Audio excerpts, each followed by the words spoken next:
Coach, you got kind of two guys that are newer to your position room, Heinrich and Carter, obviously. I mean, how have they blended in now with the full training camp? Carter, coming off his surgery that he had in January, is moving around really, really well right now. Just every day, he's still, we talk about all day. He's still been in less than 200 or 50 double teams in his lifetime. So just getting used to play in the box in that area, all the receiver stuff, route running things. That comes with ease for him. He's really, athletic and has some great traits and can be a mismatch out there. Where he is there is good. We just have to get the physical component for his game to catch up, to everybody else. Heinrich, from spring to now, is a total different tight end. I'm really proud of the steps that he's taken from the spring to the summer camp, from week 1 to week 2, from week 2 to week 3. He's working at it. He's getting more comfortable playing the physical nature of the position, and look forward to seeing what he does this season moving forward, because he's just going to keep getting better and better. He's got a lot of upside.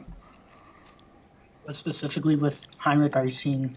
Just the improvements. Just the confidence. Puts his face in the block now, where he was a quarterback, so he's never done that. So just learning how to put his face in the block. Just being in a box with 8 huge, large human beings, getting hit every play at different places, falling on each other. So it's just a different world. It's a total different game than playing quarterback. And I think he's getting more confident in that role. He's getting more physical. I think the understanding of football and the time and spacing helps him from going from quarterback to tight end. So he's had a really good camp so far. This might sound a little naive, but is it harder to develop once the games begin and you're in a week-to-week preparation?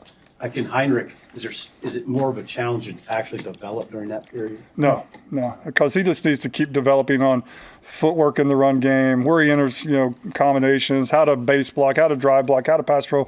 Those are things that we do in individual, 2 to 3 times a week. So, the good thing for him is like the game plan is not going to slow him down. Some young players, they're trying to learn how to play football and the position. He knows how to play football.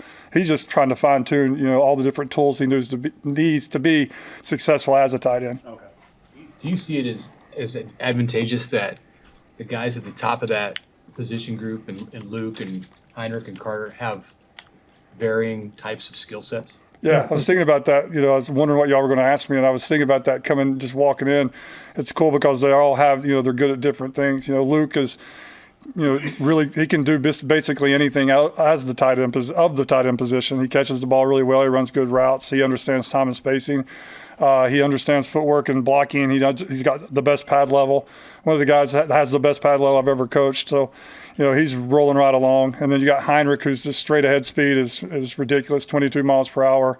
The ability to catch a football, the ability to understand the passing game, more than most tight ends do.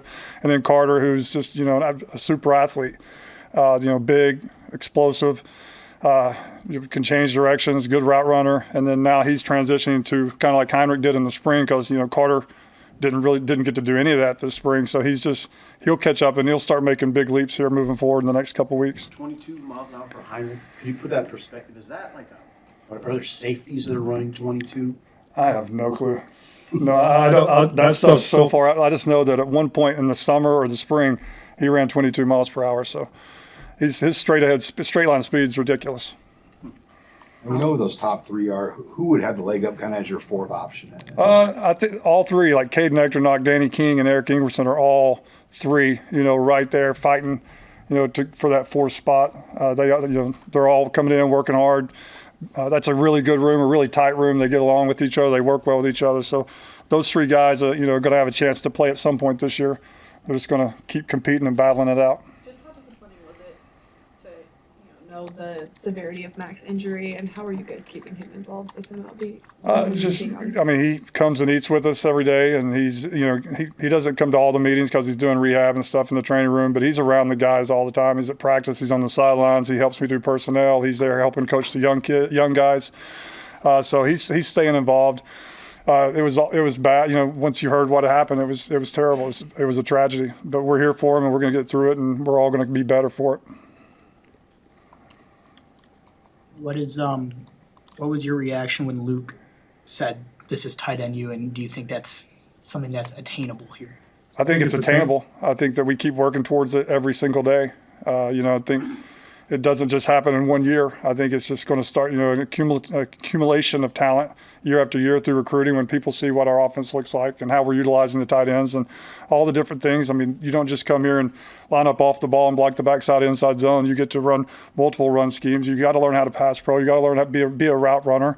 You have to learn multiple positions. You got to get in big sets. You got to hear long play calls. So I think, you want to win and you want to be developed as a tight end that can produce at the next level. This is going to be a great spot for you to come. How have you seen Luke develop as a leader? I think his confidence has grown. There were older guys in the room last year.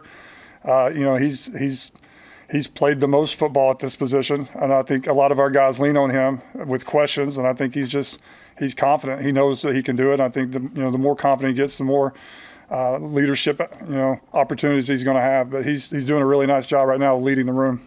How can Dylan's growth and maturity as a quarterback impact the production of the tight ends? I mean, it's just the ability to check the ball down at times. A lot of times we may be in the protection and end up being a check down. And sometimes younger quarterbacks are not getting to that. And I think Dylan can get to some of those check downs and get some extra yards, just through it's not there, check the ball down, and just real simple plays. I think Coach Holgerson, says it all the time, like routine plays done routinely, and he allows us to do that. Anything else for Seth? Thank you, guys.